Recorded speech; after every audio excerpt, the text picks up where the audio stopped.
welcome to the High Performance Cricket Podcast. Today, if you listen to this podcast in full, I can guarantee that you will take away something that can make you a better cricketer right now today. Whether you're a cricketer striving to make it to the top, whether you're a coach who's trying to help other cricketers achieve their dreams, or you're a parent of a cricketer who wants their kid to get the best out of themselves and enjoy their cricket as much as you possibly can, this is the podcast for you. I'm your host, Jason Cox, the founder of High Performance Cricket.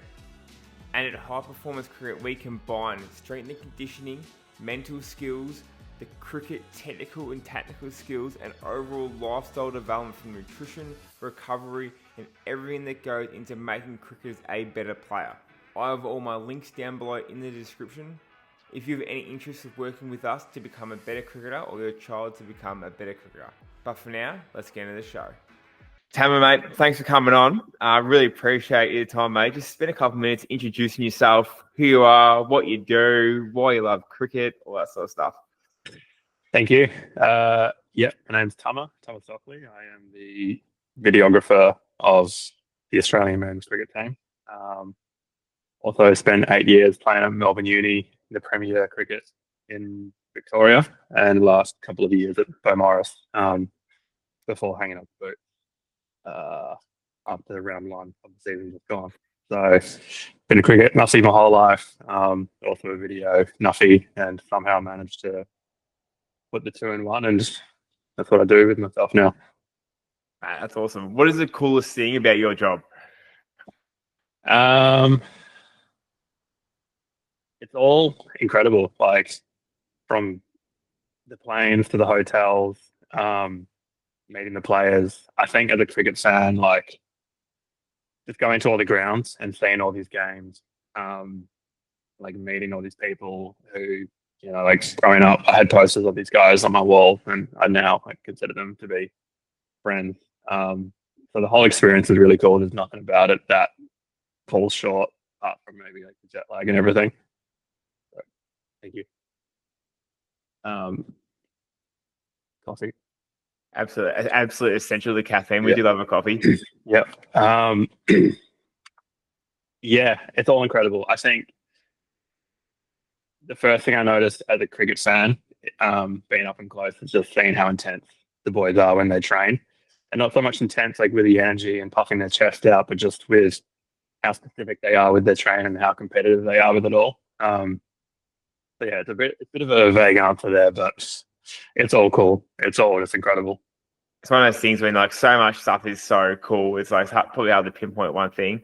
Bit of background as well. Me and Tama, we train together. Tama's actually quite a good quick as well, as you mentioned. The big career at Melbourne Uni. Absolutely love that from him. So, what do you reckon the difference is in training that you've seen from like how the big dogs go towards like how, let's say, you would train in the gym with me, or how you would train at Beaumaris or Melbourne Uni? Like, was it eye-opening, like to see the differences?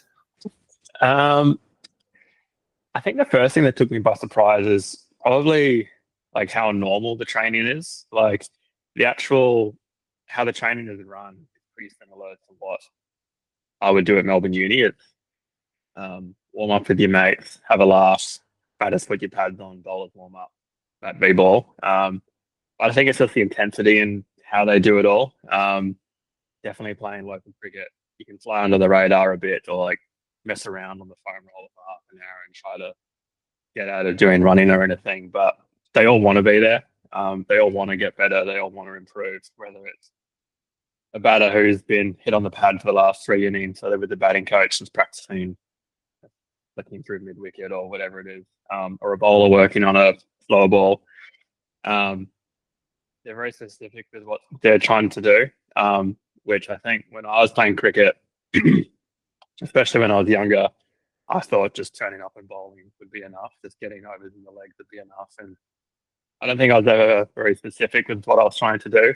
I think I was just trying to keep my head above water and trying to prove that I could play at Premier Cricket and kind of train within myself rather than trying to execute plans and being okay to get things wrong. I think the boys get things wrong all the time at training, but I feel like you need to put yourself in that position to grow and learn new skills. So I think coming from my cricketing career, that's probably the biggest thing that I noticed. And they've also got like 35 Ks on me. You can hit the ball 100 meters further than I ever could.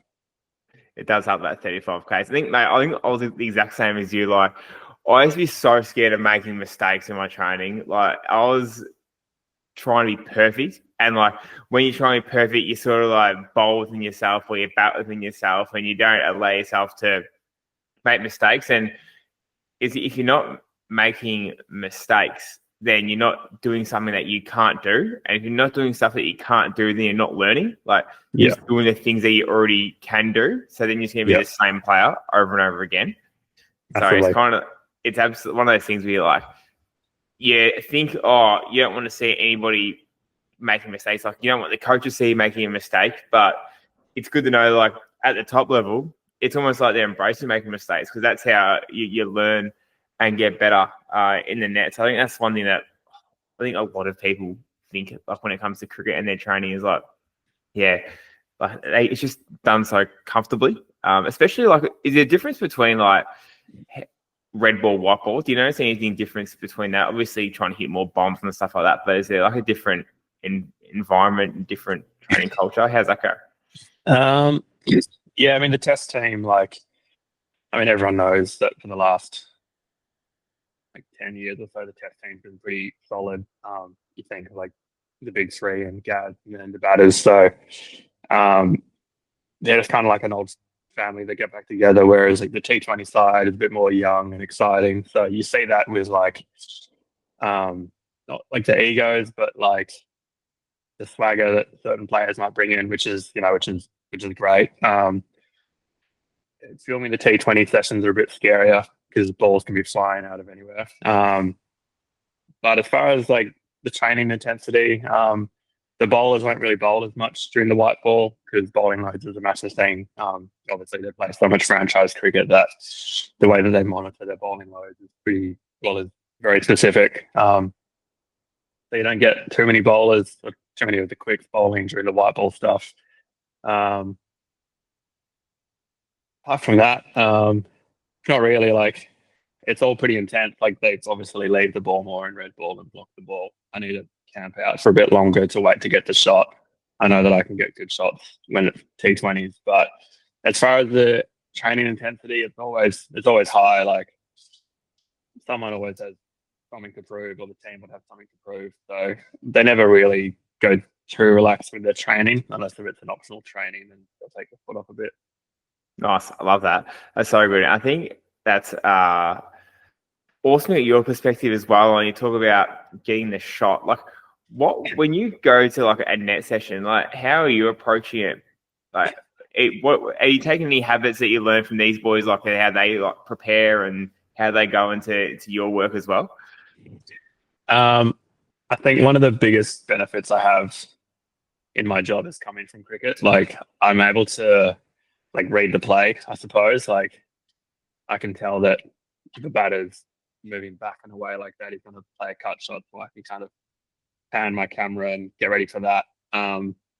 As far as like planning video shoots or anything, a lot of it's just on the fly. I'll sometimes have ideas for videos, whether it's a song that I hear or a video I see from an NBA team or something. But for the most part, like I'm a cricket fan, so I'm just making videos that I would want to see, and it seems to translate well. I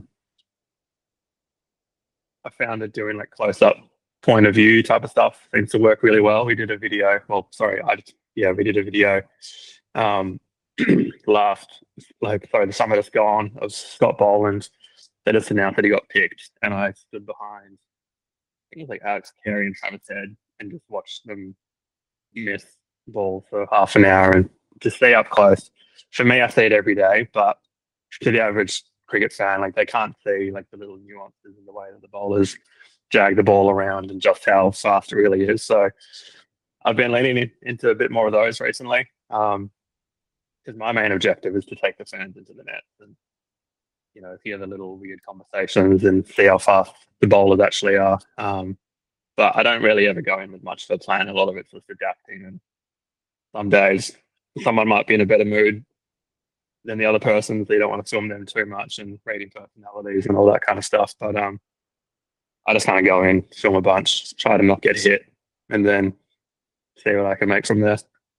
Man, I love it. Talk about the speed of the balls. Who do you reckon's the quickest? Like you see the speed guns on TV and that, but who actually is the quickest? Or in the nets maybe? Because I reckon I bowled 10Ks quicker in the nets. Is anybody bowls Yeah. rapid in the nets? Yeah, the one bit of a left field one, the one that made me go a little bit like, oh, well, was Brendan Doggett. Yeah, right. He came into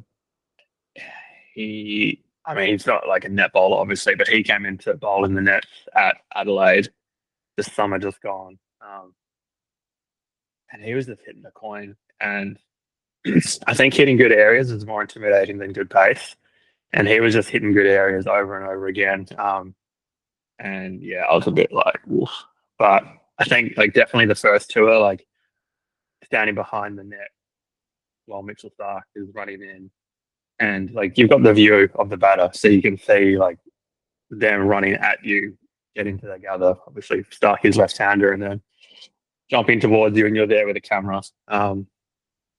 Yeah, like the big three are pretty intimidating. On my first tour in Delhi, I was stood behind the net filming Nathan. Who was I filming? I was filming one of the batters, and Starkey was bowling to them, and Nathan Lyon was in the net next to me. And at this point, I'd been in the job for like a week, so they didn't really know me. And he just turned around and said, "Oh, I wouldn't be there." And so like I wasn't going to say no to Nathan Lyon, so I left and I walked around, and then next ball, the ball shot through the net and flew through what looks like 100 meters and smashed like the back of the shed. And had I not moved, like the ball would have gone straight to like my head or my camera. So you get some dodgy nets, which makes the bowlers look a lot faster. But yeah, like Pat Cummins, Mitchell Starc, Lance Morris, any of them. Like, you got to put a lot of trust in the netting. 100%. Is there anybody from like Premier Cricket who you played with that will be any close to that pace, or it's just different gravy, isn't it? I mean, I never faced too many fast. I mean, I never faced bowlers for long enough because I was batting at number 11 and couldn't hold a stick to save myself. When I was at Melbourne Uni, Stephen Reid used to bowl pretty quick. Is that the great video of him bumping Alex Hales when he comes down and plays? Yeah. I mean, to me, like if you're bowling 110 or you're bowling 160, it's the same to me. I'm just terrified. So you just can't be out of the way. Yeah. Well, you seem to have a bit of a habit of the balls hitting you. You went a little bit viral over the summer. Talk us through that. Yep. So Gabba, no, not Gabba. I know it wasn't Gabba. Yep, Gabba, India came out to bat in their second innings. And I just went down to the ground to film the boys, do a team walkout, and I had my back to the oval, and Jaiswal was getting throwdowns. And I mean, I might be wrong, but my opinion of throwdowns, especially if you're on the outfield, is just to bunt them back to the bowler or block them or play within the V. Mate, completely agree. You can't be smacking them, especially square. You don't hit it square. You're a dog if you do it. And so I was filming the boys, had my back to them, and then I heard the dreaded feet, and I crunched up, and then I felt a ball smack into the back of my leg, and I turned around, and JS was there. He's like, "Oh, I'm really sorry." And everyone asked if it hurt, and like you play it off and you walk it off, and it's fine. And I just think like I just been hit by the ball, and that's funny, but whatever. And JS came up and he apologized, and I was like, "It's all good, bro. Like, whatever." But in the back of my mind, I'm like, "Don't hit throw down through the onside." And I didn't think anything of it. And then I went upstairs and realized that it was all on Fox. And then my phone had blown up, and the Indian journalists were asking me questions. And then 2 balls later, JSL got out playing the same shot. And I just felt so guilty because I thought that I was like in his head. And then we went on to win the series. So I'll take that. It's kind of your job to be in his head, mate. Like, although you're not out there on a team, it's a whole organisation versus organisation. Exactly right. How do you go when there's when they're like India or like England or like a different country? How do you go like working with other like nations and that? I'm sure that with different cultures and different expectations. And how is the relationship between for your point of view, work with like the other country that come in? For the most part, a lot of the other teams are really like when we go to different countries to play, they're always really grateful. Like the people are always grateful. The media is grateful. The ground staff are grateful. You lose perspective when you're the Australian cricket team that like you are the Australian cricket team. And like other countries just love it. So they always make me feel really welcome. Quite a lot of the other media teams will ask me questions because they just, for some reason, just like love the videos that we do. And so working with them is always nice. Like when we were in Sri Lanka recently, and their videographer was also like the social media guy, and he was doing like 4 jobs at once, and he was just asking me questions about how I make my videos, and I just sat down with him and spoke to him for half an hour. And a half an hour conversation to me, it's nothing much, but to him, it could like inspire him to completely change his career path or like the way that he approaches his videos. So it's always really welcoming. Filming in India is a bit sketchy. Like the BCCI just protects the team, like there's the Royals. So filming them is always a bit dodgy. In England, the fans are always a bit more vocal than other countries, but it's always nice. But yeah, it's always pretty easy. Like I'm usually mistaken to be a player, so I can get a bit more access than what I probably should. But yeah, I remember on my first tour at the same ground where I almost got hit by Mitchell Stark. I was getting an overlay, so I was getting some videos of the grounds and stuff, and I was filming the pitch just to get a video of the pitch. Like obviously, the pitch is such an integral part of cricket, especially in somewhere like India. And I was filming the pitch, and then we were in Delhi, and I think he was a curator or he was like someone who works at the grounds, and he came up and he started to yell at me, and he's like, "Oh, Australian propaganda media, don't film the pitch. You're trying to put us in the news and tell us that we're cheaters." And I was like, "Mate, what's going on? I'm just trying to do my job." So then I moved back further and I filmed the pitch again. And he came up and he's like, "Australian media trying to like bring us down." And I was like, "Whatever." I just won't do it. And then one of the journos on tour came up and asked me what was going on. And I thought he was just being a mate trying to like insult me. And I was like, "Oh man," I was just like filming the pitch. And then like this guy got angry and like he said I had to do this and that. And then like 2 hours later, a story came out in the Age, and it was like Australian cricket staff member comes under fire by ground personnel at Delhi. So I was like, oh wow, I'm like 2 weeks into the job and I've already made the news. You made it big time. That's crazy, and I reckon as well. It's one of those things when you blow up about something that no one's really brought up.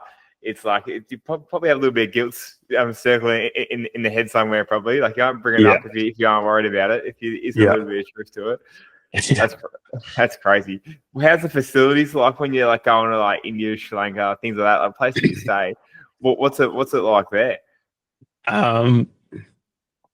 Yeah, like you grow up going to the MCG every week, and that's like the benchmark of what a stadium should be like. And then, yeah, you go to India and the stadiums definitely aren't like the MCG. But again, like as a cricket fan, it's all part of the excitement. Like you see, um, you know, chairs that are broken everywhere. There's like cats running through the stadium.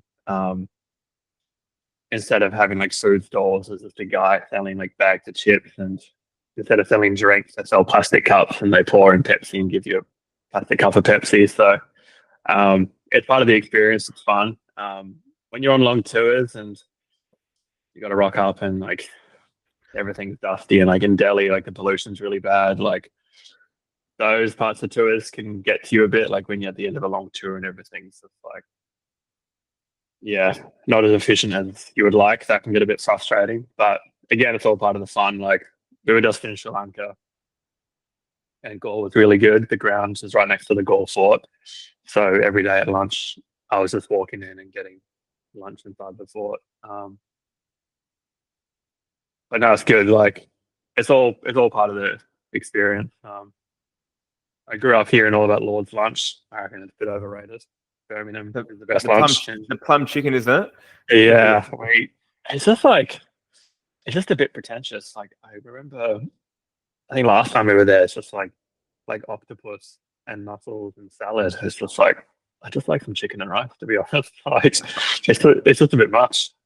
I'm massive that sometimes the fancier the food get, you go out to a restaurant in Melbourne or somewhere like that, and you're paying like $60 something for a feed, and it comes out that small, and you're like Yeah, you don't even have an opportunity to even see if it tastes good because there's nothing of yeah, it. yeah, exactly right. Um, yeah, Birmingham on the other hand, Birmingham food. What was that? Give me a rundown of the menu for that. Well, the good thing about Test cricket is it goes 5 days, so you got like five different options. But um, it's essentially just like a buffet, and they would do like breakfast, lunch, dessert, and it's just like keep going back for more. Can't remember off the top of my head, but it was just the staples done well. I'm a fan of just like basic food done well. So it was just like your meat, your veggies, like curries, rice, pastas, but it was all done really well, and you keep going up for more. And it gets a long game, so if you're bored, you just keep eating. So in hindsight, it was a bit dangerous, but it's part of the fun. That's cool. What do the like the players do with their nutrition? Is there a nutritionist on board? Does the SNC run that? How do they do? What do they eat? What are some things you've noticed from that? Yeah, there is a nutritionist. She just kind of floats in and out. I think she might be Melbourne based. So see her for the Melbourne League for the tours. I've forgotten her name, but she's lovely. When we go overseas, we'll have chefs with us. So in Sri Lanka and Pakistan, we had a chef. Um, in India, we have chef. It's mainly just to overlook the hygiene and Mm. the way that things are cooked. Again, when you're away from home for so long, you just want the comforts of home food. So having a chef who's familiar with Western styles of cooking really helps. But with like the foods, like the boys don't eat like lettuce with grilled chicken. Like it's all very like whole foods. Just probably similar to what like mum cooks at home. Just yeah, meat, veg, carbs. And some boys will have different diets depending on like they're trying to lose weight or lean up or get the beach bottom check, but that's no different to anyone else. They like Coke Zero, so I've jumped on the Coke Zero bandwagon. Um, they obviously love their coffee. Um, but as far as the meals, it's all like it's really nothing like too different than what you'd get at home. Just proteins, carbs, and grains, which I think is something that you're big on. Just like the Mate, colors, the carbs, and the protein. 100%. It's simple as that. Like just because they can bowl the ball fast or they can hit the ball hard and they catch well doesn't mean they're not human beings. And it's just Yeah, the fundamentals of the fundamentals. Whether you're doing Muay Thai, whether you're an accountant, whether you're an S&C coach, a professional cricketer, like good source of protein, yeah, good source of carbs. Eat your veggies. Just eat like an adult. Like yeah, if the food's got if the food's come from the ground, come out of a tree, or it's had a mum and dad, it's probably a good start. yeah, And then bang, boys go from there. yeah, And then like I think you're right too. Like you're going to like different countries and that. Like for example, when I was in India, I was just like everything authentic. Like I'll be going off to side street things, having whatever, and all the doses and the rices and the curries and the gravies and all the different sorts of foods that are cooking up fish, chicken, paneer. I'm just taking everything in. But when you're a professional cricketer or when you're also over there to probably, out for so long because I was on there for 2 weeks, you kind of want that comfort and you also want that security, don't you? Yeah, because when I'm going getting street food from India, it's a bit of a risk I'm going to get some Delhi Belly. But for you guys, imagine playing cricket with Delhi Belly. Like I couldn't think of anything worse. So yeah. is that kind of the main thing? Just to make sure like no one's really going too exotic, or when they are, it's sort of if they are going to get some, food from the local area, it's got to be from a good place. Yeah, for the last we went to India like 2 years ago, and we have a doctor who travels with us, and they are really good at telling us what to do and what to avoid. I mean, like the boys wouldn't be able to go out and try the local food anyway because they just get bombarded. Like Hmm. even like when I would go out in India, people would follow me around. So Mate, I even don't when know I was what. there, I signed 500 autographs in India Yeah, at least. yeah. So it's like the boys wouldn't go out and do the food anyway because it'd just be too much. But Crazy. um, yeah, they. I mean, like a lot of them have done it a lot with like IPL and stuff, and like they know what to expect. But yeah, again, like we have like chefs that come with us, which just help. But yeah, like it's all just like the diet part of it's like really simple, and like a diet should be simple, like unless if you have like specific things that you need to cater for. But the only thing that really stands out to me is the emphasis they put on breakfast. Like the breakfast always seems to it's lots of eggs and lots of coffee. But yeah, I only got street food once, which was like a little donut thing because I was just too afraid of getting sick. But I got sick twice there anyway, so you can control as much as you want, but just the Delhi Valley's going to get you. It does. It does get the Delhi Valley, the Bali Valley struck me down a few times. It gets Yeah. you. I think one thing as well. How about the like hydration side? I know recently you've stolen a little bit of electrolytes. So the boys smacking a lot of electrolytes when they were overseas. Yeah. Um, yes, I do. Yeah, hydration is massive, especially in countries like Sri Lanka and India where humidity is massive. But yeah, there's always like a big esky full of drinks. And that's one thing that I noticed that they prioritize a lot. Whether it's Gatorades, hydrolytes.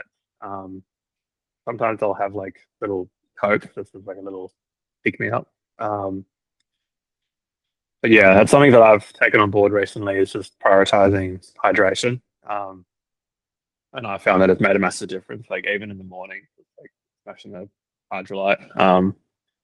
But yeah, like the boys are really dialed into it all, and the coaches are aware of it as well. So they have the resources to like look out for them. But it's not hard to add in a glass of water here or there throughout the day. 100%. I reckon a lot of it is just like so simple, and it's like for a lot of people, it's just about making it a part of like your everyday life. Like Yeah, it's just like when like everyone eats, so it's just like when you eat, just make sure it's like just good and whole foods, and it's like yeah, make sure you drink enough water and have some electrolytes. And there's nothing too crazy that needs to be done. A lot of it is just so simple and basic, but a lot of people, like as you know as well, especially like when you got high pressure jobs or you're busy and things like that. Like sometimes you can slip, can't it? Like what are some things that you've noticed? I know that you've really locked in recently, but did you find it hard to keep like your fitness and nutrition hydration when you first started traveling, all that sort of stuff? Like how's the challenge with that? yeah.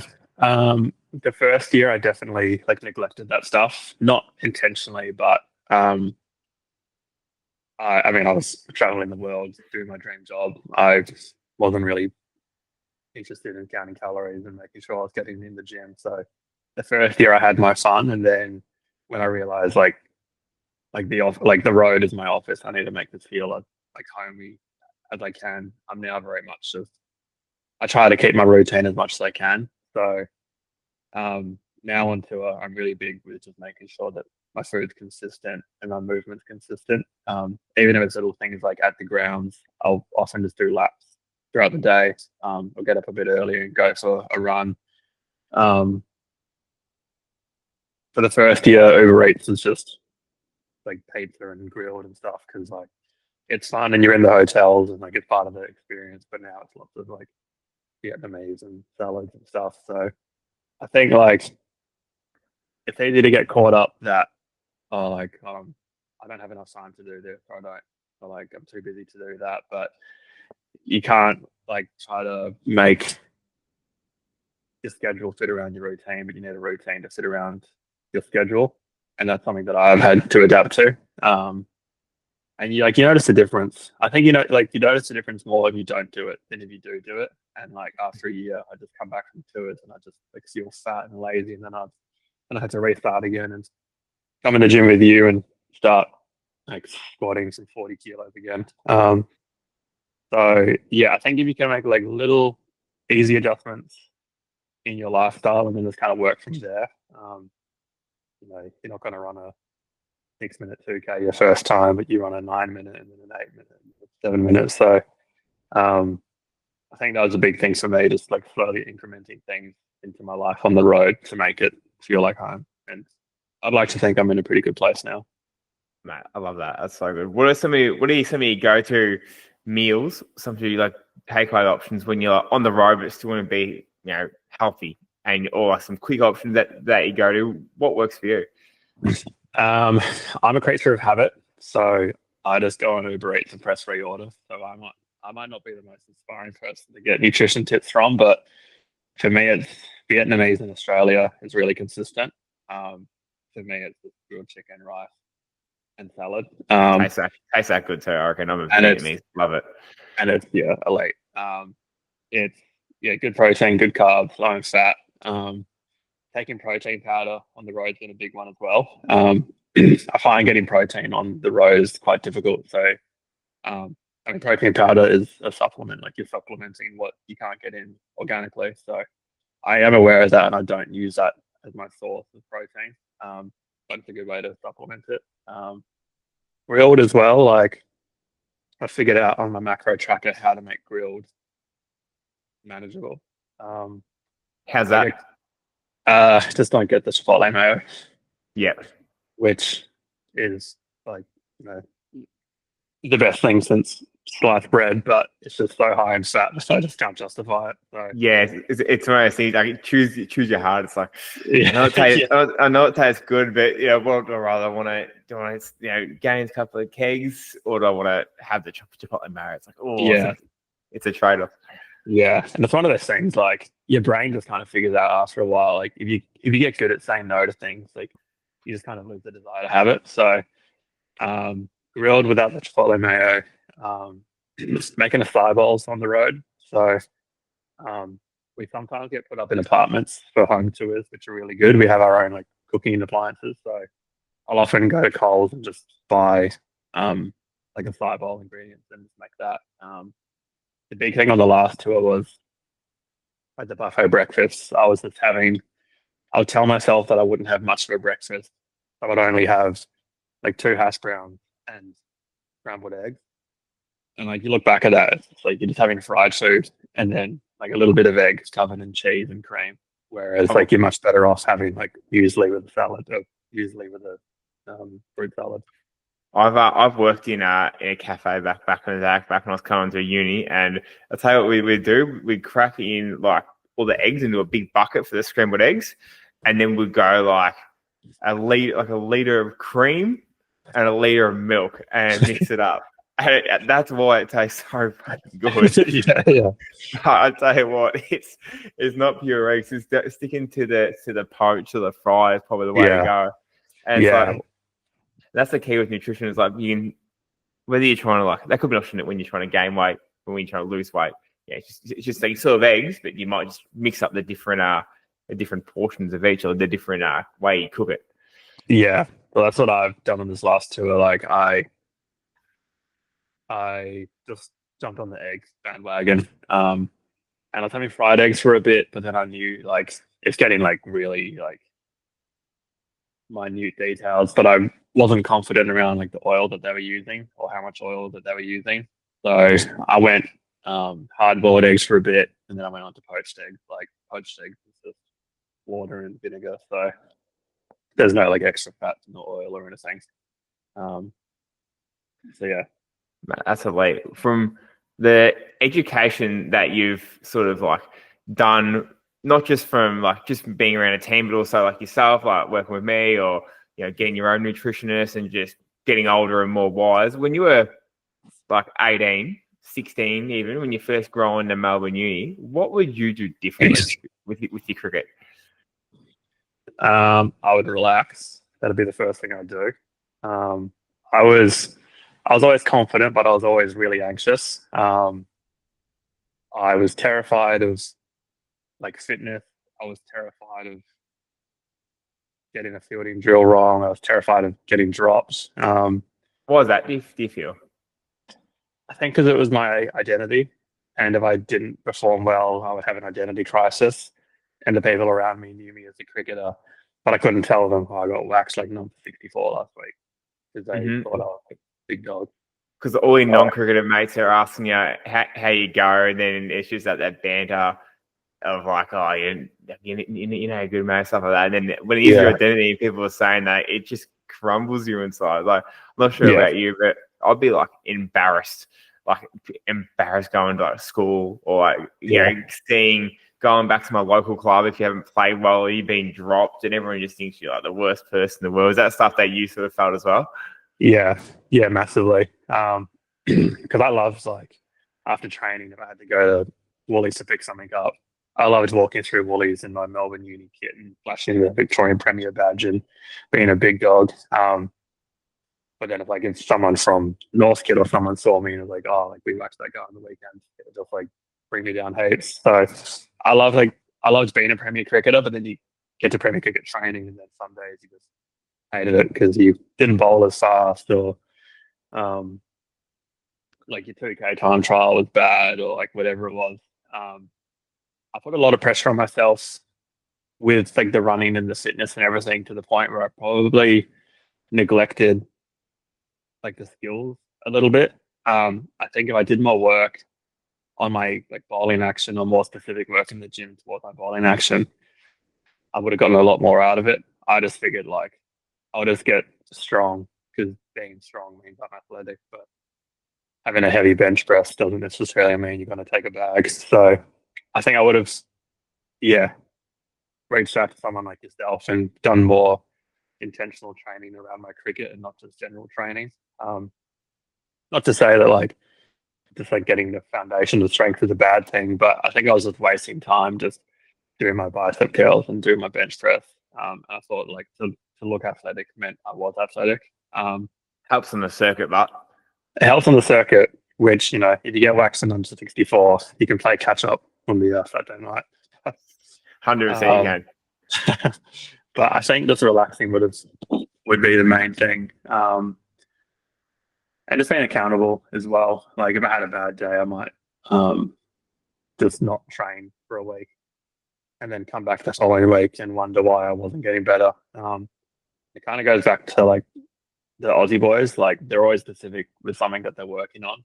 Um, Something that I also noticed right away with them is whether they played bad or played really well, they were the same. Like they wouldn't let their performance define them. And I think that's a really healthy way to get better. Don't ride the highs too high and don't ride the lows too low. Um, and yeah, like being around players who you see in the media that like people are calling for them to be dropped and you bump into them and like they're happy and they're normal and they just don't let their performances bring them down. I think that's a really healthy way to approach it because if you do, you're going to be depressed every other week. So I think I could have done that better. But just like any athlete, like you let your performances define you and you let that define your identity. And then I think like a couple of years ago, my cricket, I locked out the scorecard app for a bit. It's like mental health. Um, and I think that speaks volumes of where like mental health in cricket can be. So obviously easier said than done to not let it affect you, but I think that's something I probably let get the better of me for most of my Premier time. I reckon that's one thing that a lot of cricketers, if not all, and I can guarantee you that I've done the same, and everyone does. Like the scorecard sort of dictates how you feel. You mightn't be like, I know if I was going for like a rep team, and let's say we knew the selection date was like round 5, but the first 4 weeks, you're looking at the people you're competing with, how have they gone, what grade are they playing? You see them. And you're like, geez, I hope they get whacked this week. And you get whacked, you're like, oh, please, hopefully someone's going to whack more than me. And you're like, why are you hoping for your mates and that to go bad? It's just like you get into a bit of a downward spiral. Like, I love how that's that process over outcome as well. That the Aussie boys now Paddy Cummins and Andrew McDonald, like their environment they've set up from the outside just looks like, process driven. Win, lose or draw. Is it just like what's their process after a game? Like analyzing back to training. How does that work? Do you privy that sort of stuff? I'm not super involved with that. I think if I was to walk into a team meeting, they would assume I'm just going to film it and make a hype reel out of bowling plans, which will just bring everything down. Oh, pretty Um, cool to see, but because not gonna lie, be some good content. yeah. But yeah, you're definitely right about like the process-driven aspect, and I see it in the media. If like Pat takes an interview and they question something, he's always like really sure of himself and sure of the team, and just backs himself. And um, people will always complain about stuff, but like you can't deny like World Test Championship, Port Gavaskar, World Cup, um, and they've just stuck true to what they know is right. But I can only remember really. There's only one significant. So I've been with the team now for like 2.5 years, and there's only been one significant loss, which is the first test against India. Um, Apart from that, we just they just keep winning everything. So um, the process is usually just we won last week, let's win this week. So, but Hundred it percent. helps. It helps when you got Steve Smith and Pat Cummins and Josh Hazlewood. Absolutely, 100%. How does Smudge? How's he around the group? What is his training like levels and him and Mars? Is it like as pronounced as what they sort of like as like you pump up for the media and that, or is it just a little bit of Mary? Like, or is it actually like holy shit, these guys train a lot?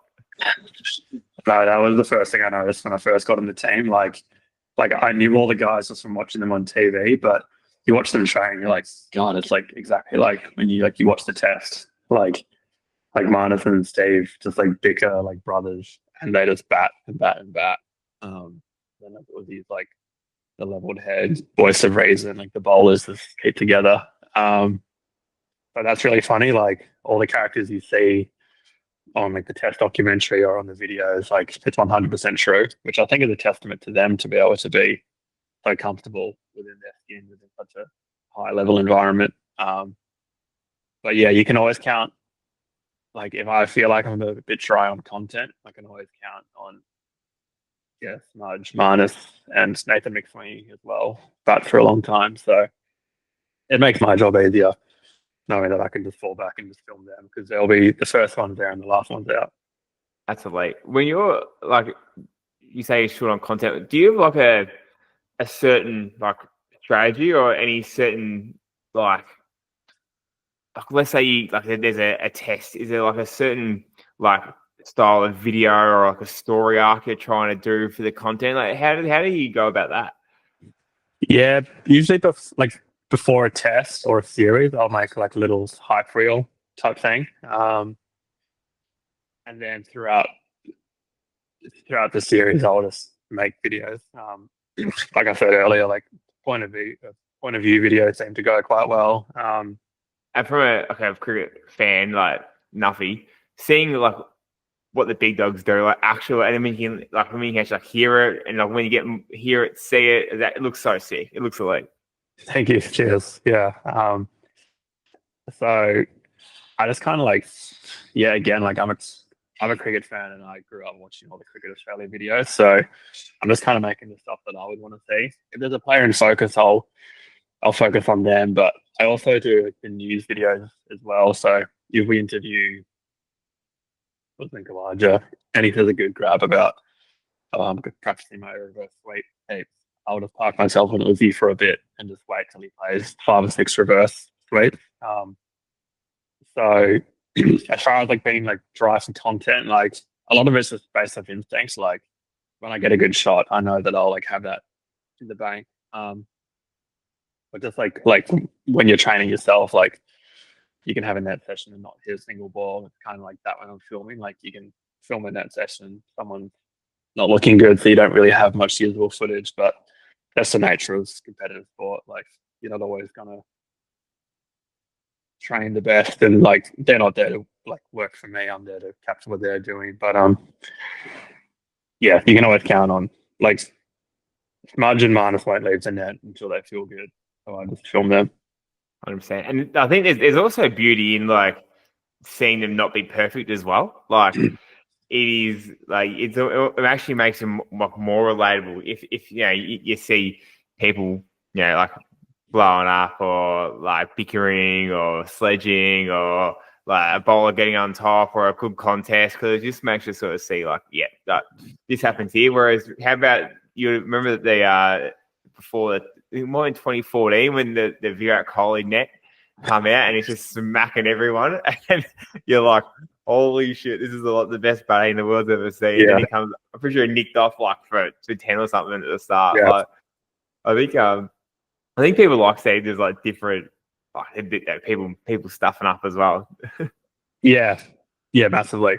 I think like the most like notorious one is um like Travis Head is like notorious for just looking really bad in the nets. And like even in the game, like obviously he's like one of the most informed batters of the last few years, but to the eye he's like not super technically beautiful, but he makes runs for fun. And in the net he'll bat for 10 minutes, miss a few, might get out, I do play a few good shots. And then the next day he'll hit 175 rocks. But yeah, And like I think that's awesome too to hear that, because like some people will go, oh, train bad this week means I can't play well this week. And I'm like, what? Like the net is so different to the game. Like it's just an opportunity to get better. Like how often you would have seen so many times like a bowler bowl bad or a batter bat shit out and then go out and just like literally be the best player in the whole entire world on that day, wouldn't you? Yeah, exactly right. And even the opposite, like I remember when I was playing on a Thursday, I had so many Thursdays where I was like, mate, I'm gonna take it back here, and so they get pumped, and then like vice versa. But I think that comes down to like mindfulness and like making sure that like on game day, like you are there and you're not holding on to the Thursday training session. But yeah, seeing the best batters in the world get bowled and seeing the best bowlers in the world get smacked out of the net is like reassuring that you know, the best in the world aren't perfect. 100%, 100%. What are angles of content are you looking at exploring at next? Or can you use any teasers to some ideas or something like that you reckon could be cool? Yep. So I actually found a video the other day on Facebook. I follow a page called BBC Archive, and they just upload like old news stories from like the 50s and the 60s, and it's black and white and people in bowler hats and jackets reporting on like the new craze of Coca-Cola, and just all like funny things like that. And I found a video from it's an Australian news story from I think like the 50s, and they're talking about this new craze phenomena called the whinging pom, and they just go into about like how like the Aussies have just noticed that the English just complain and we call them poms and they're the whinging pom. And so my idea for like the lead up for the Ashes is to make a video based around that and get clips off that news story and interlace it with Funny Bairstow getting run out and everything else. So Love it. I want to go pretty hard with the whinging pom angle and try to like, get the comment section going. That's good. The Ashes coming on too. That's going to be massive. That's just content galore. From like, you can start. Do you do the editing, or like, obviously is there a team of editors, or do you control everything that goes out on social media, or is there like a social media manager that controls that? How does that work? Yeah, so like 95% of the stuff on the road I'll edit. Before the season we do content capture. So I've seen you like on the stories like editing late night too on the road. Yeah, so New Year's Eve just gone. I was editing till I think 3 a.m. and then 2 a.m. and then had to get up at 5 to fly to Sydney. So that's could you guys be outsourcing some of that stuff? Yeah, we could. But like the problem like with that one, I was doing a Boxing Day video, and to get a freelancer to work on New Year's Eve would cost probably like 3 times my yearly rate. Sure. But when you're there, and I also get like overly protective with my footage, like I want to edit it, but then I'm editing at 2 a.m. and I'm throwing a tantrum. It's like a bit of a catch-22.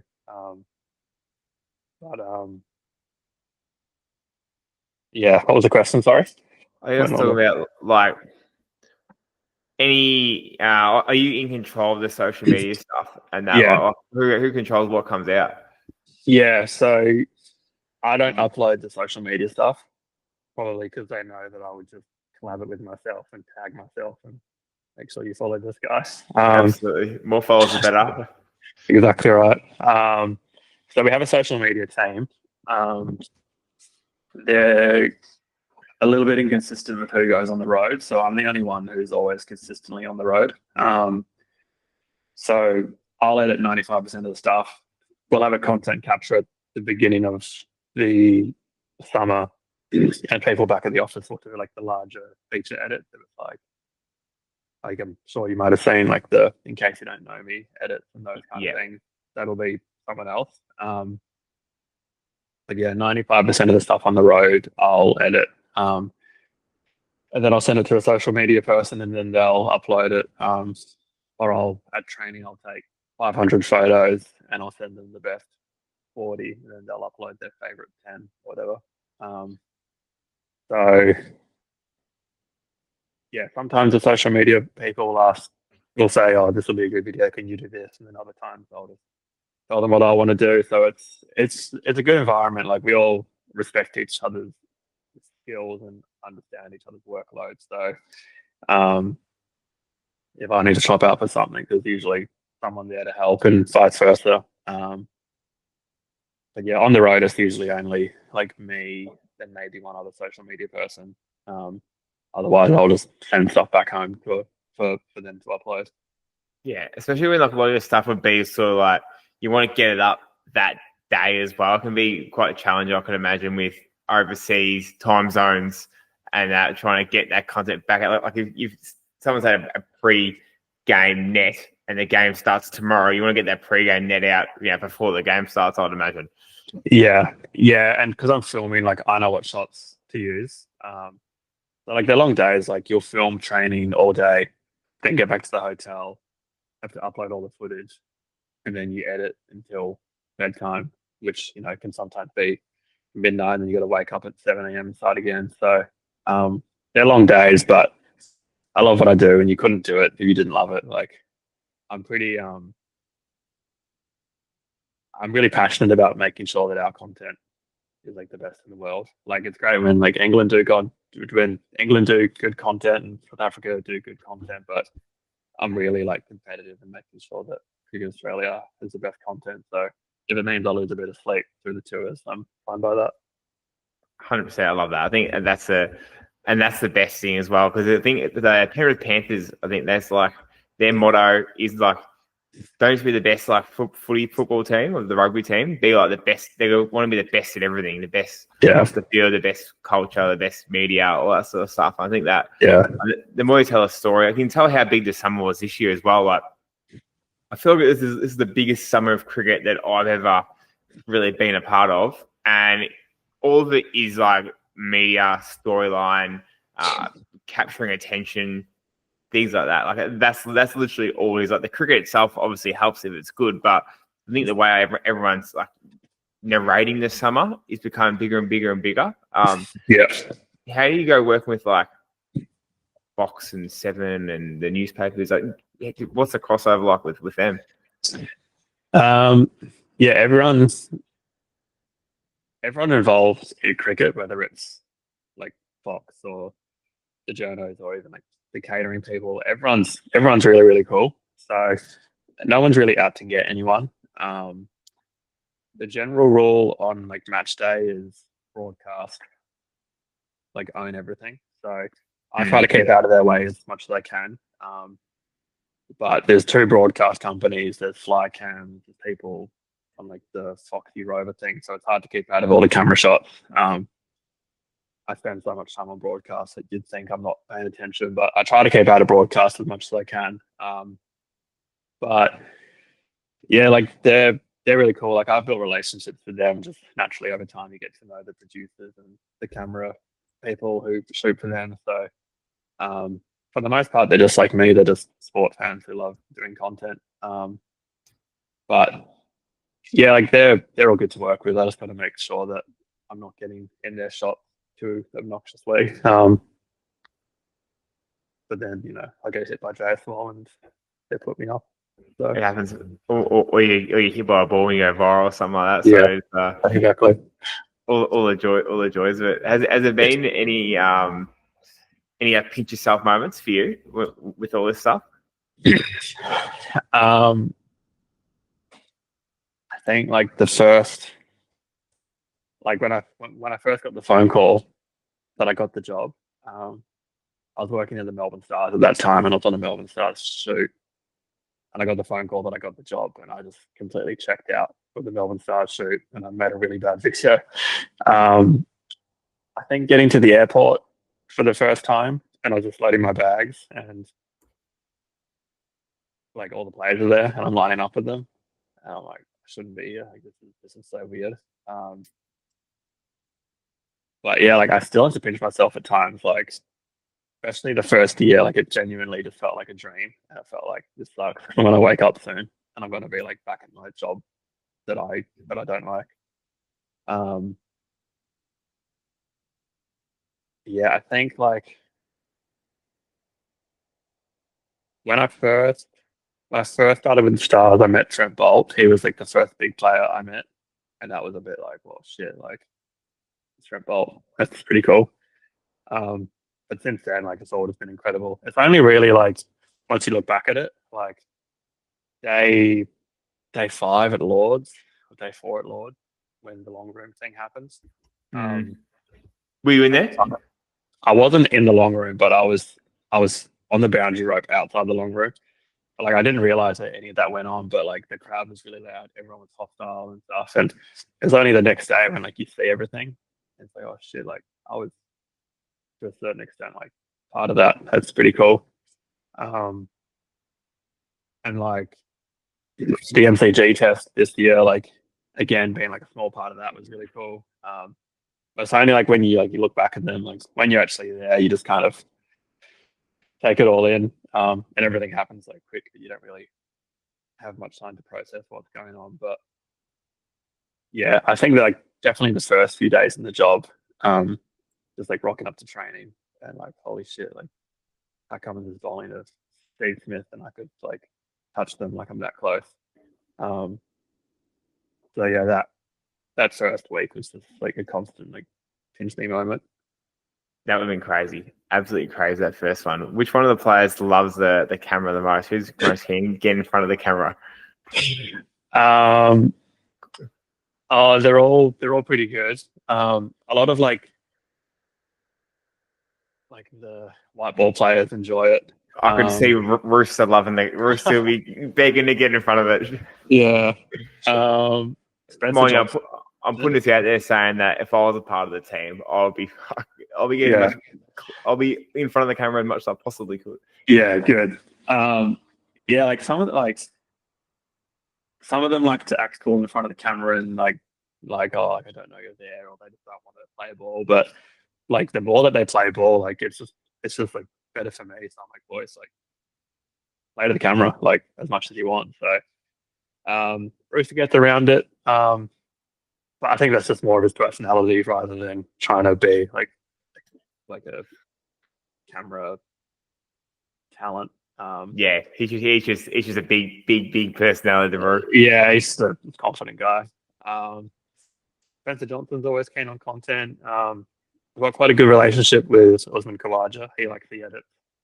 Him and I always like talk about hip hop, like 90s hip hop. So I was talking to him the other day actually and told him that I'm going to make a edit with my new favorite EVE song. So Oh wait, so keep an eye out for that. He's keen for it.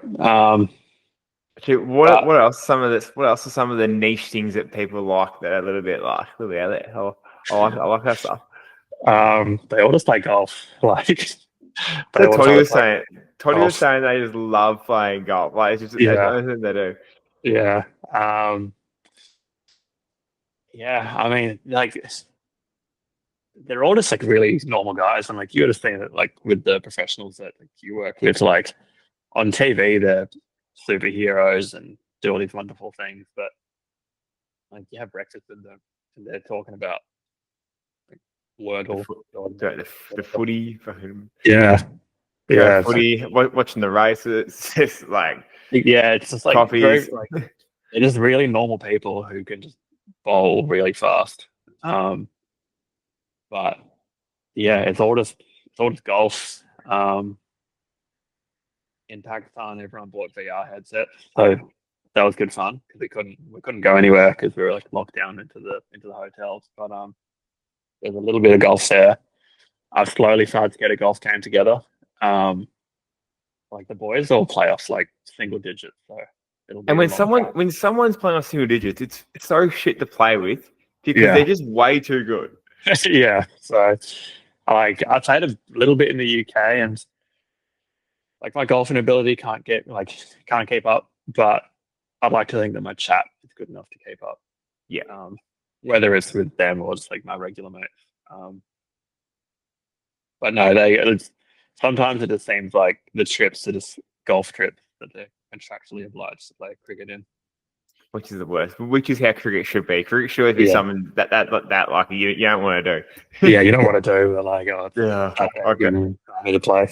It's like, it's always like, oh yeah, bloody cricket again. But then Yeah, you talk about it flat out. You train flat out. yeah.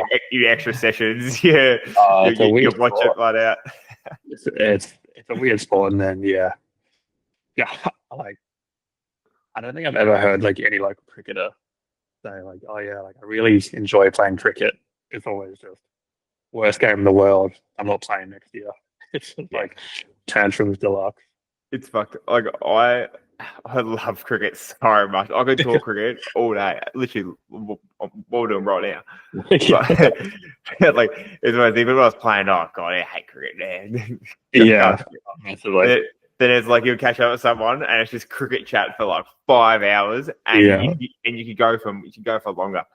yeah. I'm like such a nerd. Like people ask if like being in the job if I actually enjoy it, and I'm like, mate, like if I see a bowler bowl close to the stumps 3 ball and then come wide on the fourth, I'm like, Oh, oh, just like hook it into my veins and just like length for like a bit of nip.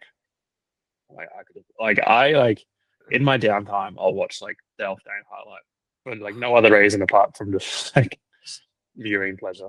I feel like he just like hits. There's like some good videos of him. He's hitting off stump that hard Yeah. and like squaring blokes up, and it's just crashing in off stump. Like it's just elite. Those eyes. He's the only one I haven't met who I really want to meet. Like my 3 bowling idols growing up were Trent Bolt, James Anderson, and Dale Steyn.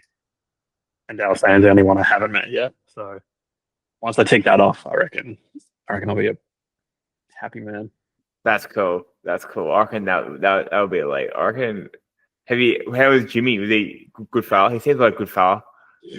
Um, well, like I'd seen him around a lot, and like I'd said hi and past him, but like the first time we had like I guess like a moment you could say, he was like sledging me, so which I didn't mind because like I just always like you hear that he's just like really grumpy and like a bit of a What bitch. are you getting sledged for?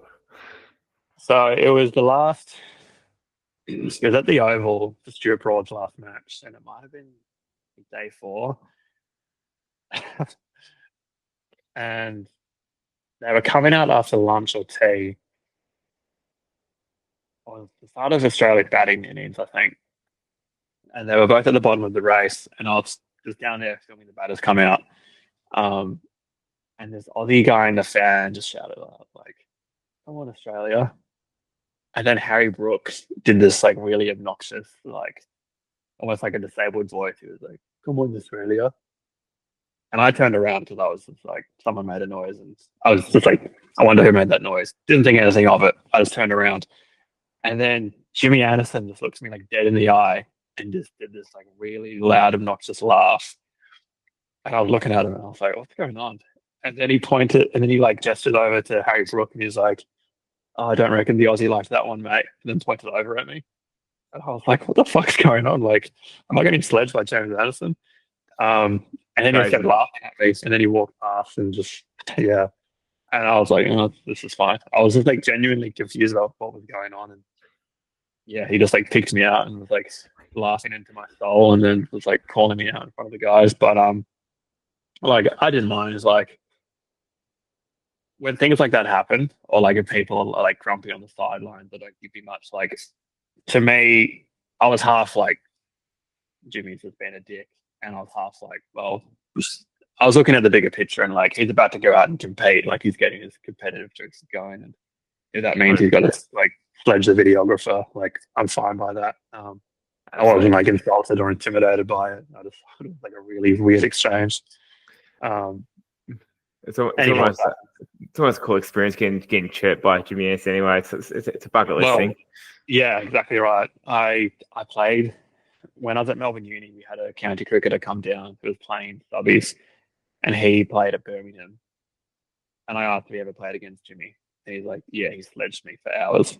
And I was like, that's so much cooler than like getting complimented. Way better. Way better. I love getting chirped. Like, I reckon it's awesome. Yeah. So I took that, and then I saw him at the Champions Trophy and shook hands after the game. I don't think he knows who I am, but the way that I tell it is that we've built a bridge over his little outburst. It's been mended. They always say that never meet your heroes, but Well, I was thinking that. Well, that's all right. I think he took like 4 wickets for that whole series, so he's got bigger problems than the videographer. 100%. I got to meet Warney actually. He was a big hero of mine, and meeting Warney was one of the best experiences ever. He's actually the king. Nice. Yeah, that's good. That's awesome. That's so good, mate. I reckon we'll finish up very shortly, mate. Any mate parting tips or anything like that you would say to a young cricketer who's looking to hopefully be videoed by you one day? What sort of advice would you give now that you've sort of gone through the journey yourself? You sort of see what the best practice is, and go from there. Maybe let's do a couple of bits of advice as a cricketer. Like, what would you do? How would you give advice to a young cricketer, and maybe someone who wanted to work in sport one day as well? What's some pieces of advice you give to both those people? As a cricketer, it's really cliche, but I believe it 100%, and it's do it because you love it and enjoy the process. I've always been really big into the process, and then like the results will come after that.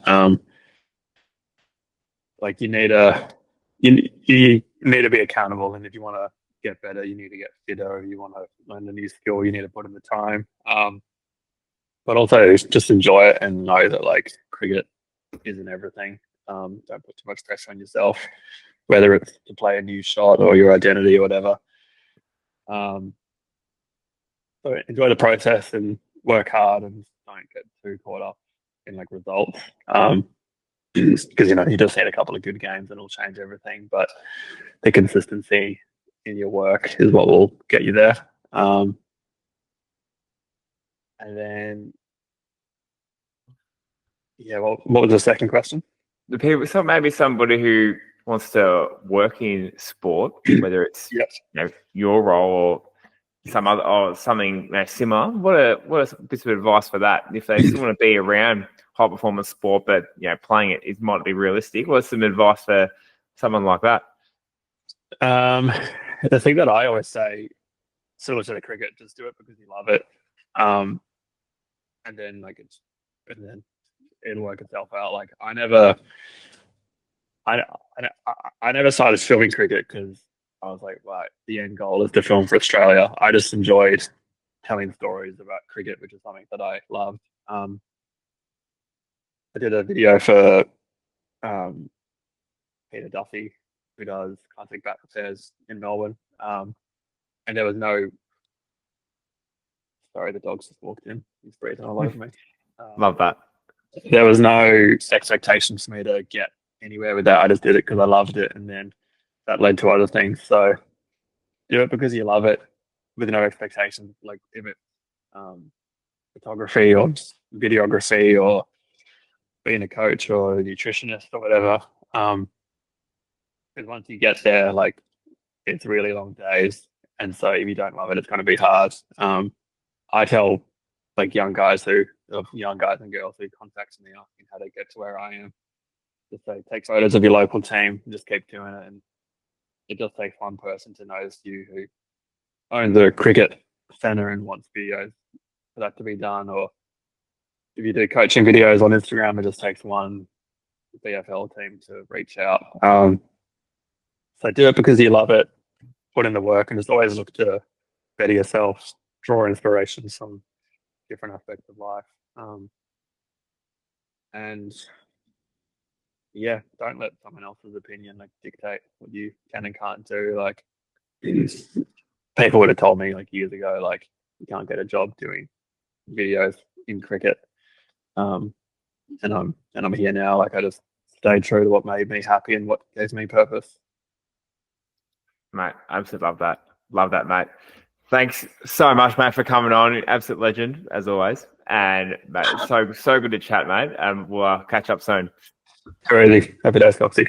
Legend. See you, Tama. See ya.